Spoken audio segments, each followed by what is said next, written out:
मैं दिलीप कुमार गुड़, प्रवक्ता मनोविज्ञान, जिला शिक्षा एवं प्रशिक्षण संस्थान रामपुर कारखाना देवरिया, आप सभी का ऑनलाइन क्लास में हार्दिक स्वागत करता हूं। प्रीवियस क्लास में हम लोगों ने व्यक्तित्व के अर्थ एवं परिभाषा के बारे में अध्ययन किया था। आज का हमारा टॉपिक है व्यक्तित्व के प्रकार, टाइप्स ऑफ पर्सनालिटी, जिसके बारे में हम चर्चा करेंगे। विभिन्न मनोवैज्ञानिकों ने व्यक्तित्व का वर्गीकरण भिन्न भिन्न प्रकार से किया है। सबसे पहले हम लोग यूंग का वर्गीकरण देखेंगे।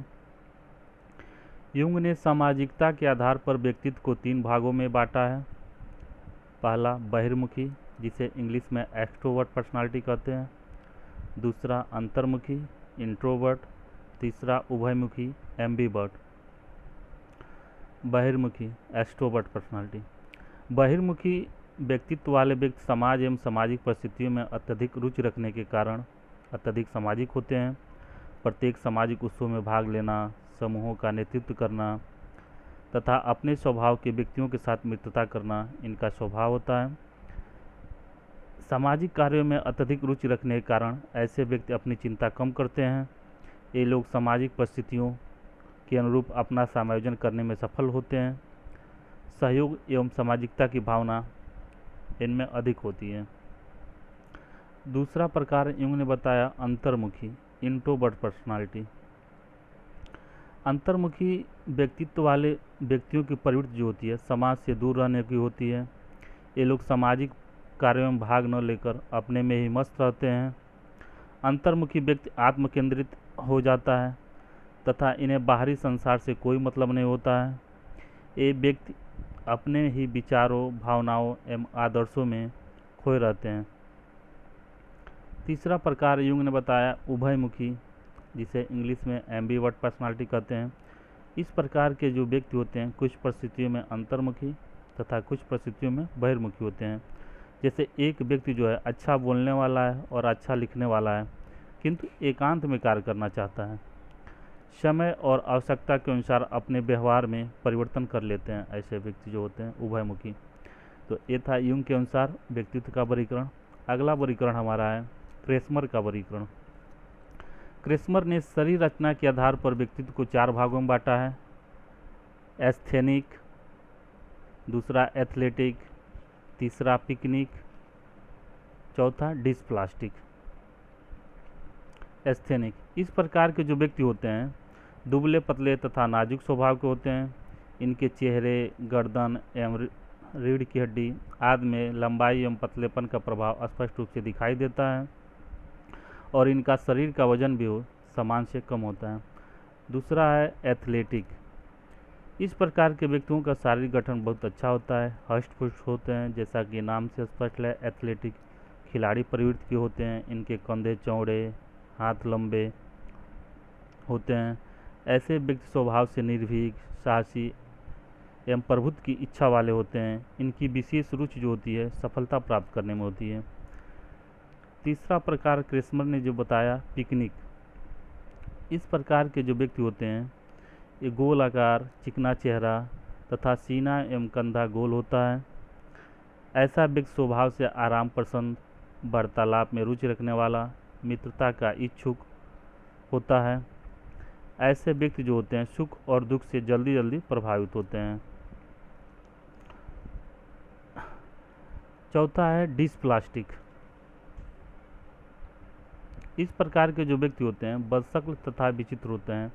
क्योंकि ऐसे व्यक्तियों की संख्या बहुत कम होती है। बेमेल अंगों वाला, असाधारण गठन, विकृत अंग प्रत्यय। अगला वर्गीकरण हमारा है शेल्डन का वर्गीकरण। शेल्डन ने शरीर की विशेषताओं के आधार पर व्यक्तित्व के 3 प्रकार बताए हैं।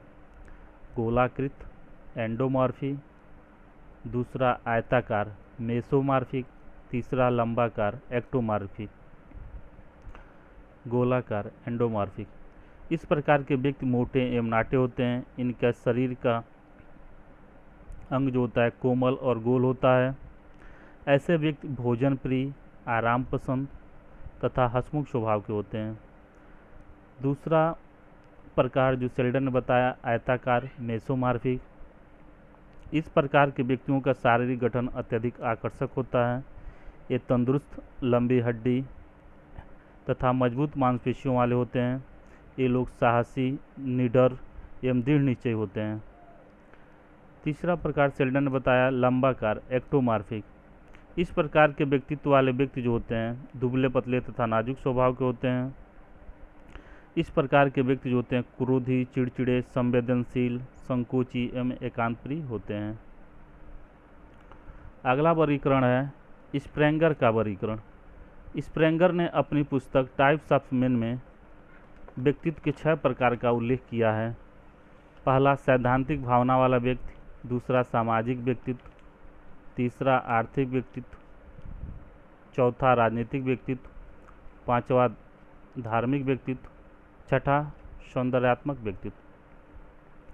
पहला सैद्धांतिक भावना वाला व्यक्ति। ऐसे व्यक्ति जो होते हैं सत्य की खोज में रुचि रखने वाले होते हैं, जैसे वैज्ञानिक, साहित्यकार, लेखक इत्यादि। दूसरा स्प्रेंगर ने जो व्यक्तित्व का प्रकार बताया है सामाजिक व्यक्तित्व। ऐसे व्यक्ति समाज से काफ़ी जुड़े होते हैं, इन्हें समाज से ज़्यादा मतलब होता है, जैसे सामाजिक कार्यकर्ता, समाज सेवी इत्यादि। तीसरा वर्गीकरण है आर्थिक व्यक्तित्व। ऐसे व्यक्तित्व वाले लोग जो होते हैं धनप्रिय होते हैं, इन्हें धन से काफ़ी प्रेम होता है, इन्हें लाभ से मतलब होता है, हानि से नहीं, जैसे दुकानदार, व्यवसायी, उद्योगपति इत्यादि। चौथा है राजनीतिक व्यक्तित्व। इस प्रकार के जो व्यक्ति होते हैं राजनीति से काफ़ी जुड़े होते हैं, इन्हें राजनीति से काफ़ी मतलब होता है, जैसे विधायक, सांसद, प्रधानमंत्री, राष्ट्रपति इत्यादि। पांचवा है धार्मिक व्यक्तित्व। इस प्रकार के जो व्यक्ति होते हैं धर्म से काफ़ी जुड़े होते हैं, इन्हें पूजा पाठ में ज़्यादा मन लगा रहता है, जैसे संत, पुजारी, पादरी इत्यादि। स्प्रेंगर ने छठवां व्यक्तित्व का जो प्रकार बताया है सौंदर्यात्मक व्यक्तित्व। इस प्रकार के जो व्यक्ति होते हैं वे सौंदर्य परक होते हैं, इन्हें सुंदरता के बारे में काफ़ी नॉलेज होता है, जैसे चित्रकार, मूर्तिकार, संगीतकार इत्यादि। भारतीय दृष्टिकोण भगवत गीता के अनुसार व्यक्तित्व का वर्गीकरण। भगवत गीता में व्यक्तित्व को 3 भागों में बांटा गया है। पहला सतोगुणी व्यक्तित्व, दूसरा रजोगुणी व्यक्तित्व, तीसरा तमोगुणी व्यक्तित्व। सतोगुणी व्यक्तित्व। इस प्रकार के जो व्यक्ति होता है वह सभी गुणों से संपन्न, ईश्वर एवं धर्म में आस्था रखने वाले होते हैं। दूसरा है रजोगुणी व्यक्तित्व। इस प्रकार के व्यक्ति में गुण एवं अवगुण दोनों होते हैं, ये कर्म में आस्था रखने वाले होते हैं। वर्तमान में देखा जाए तो ऐसे व्यक्ति काफ़ी सफल होते हैं, क्योंकि इनमें गुण भी पाया जाता है और अवगुण भी पाया जाता है। समय और आवश्यकता के अनुसार ये अपने आप को ढाल लेते हैं। तीसरा प्रकार है तमोगुणी व्यक्तित्व।